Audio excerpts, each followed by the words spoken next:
The Great Depression of the 1930s was a brutal chapter in Canada's history, a time when economic collapse tested the nation's resilience. While the United States saw thousands of banks crumble, Canada's banking system stood unshaken, a testament to its unique structure.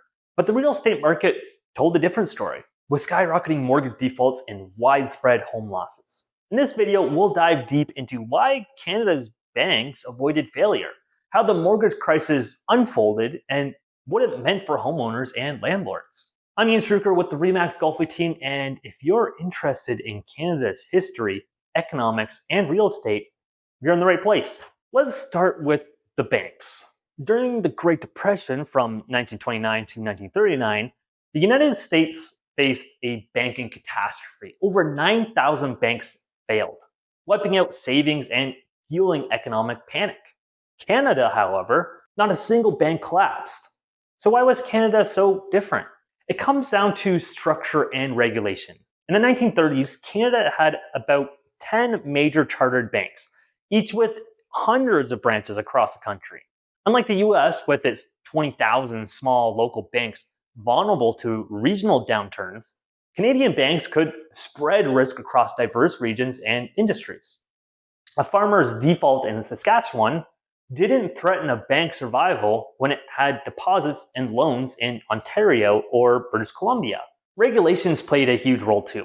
The Canadian Banking Act of 1871 required banks to hold substantial cash reserves and limited risky investments. Canadian banks were cautious lenders, avoiding the speculative frenzy that doomed many US banks. This conservatism meant that even as the economy tanked, unemployment hit 26% by 1932 and exports dropped by 50%.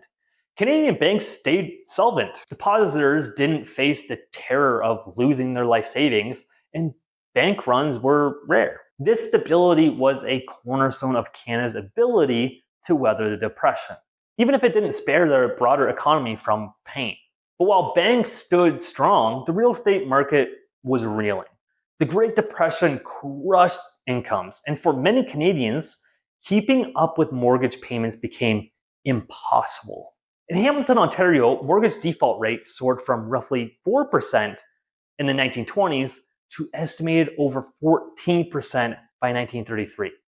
In Toronto, the situation was just as grim, with 15 to 20% of residential mortgages in arrears by 1934. These weren't just numbers and stats. They represented families losing their homes and landlords watching their investments crumble. So why were defaults so high? Mortgages in the 1930s were unforgiving. Interest rates ranged from 6 to 8%, high by today's standards, and most mortgages were short-term, often 5 to 10 years, with large balloon payments due at the end.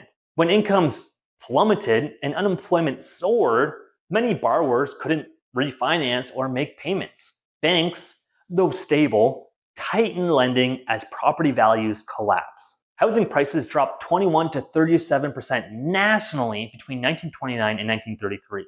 New mortgages became scarce, leaving homeowners and landlords with few options. The human toll was devastating.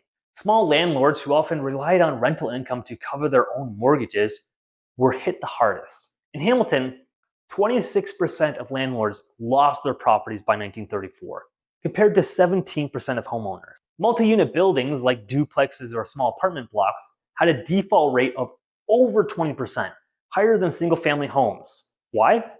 Vacancy rates in urban areas climbed to 20 to 30%, and rents fell by 24% between 1930 and 1934.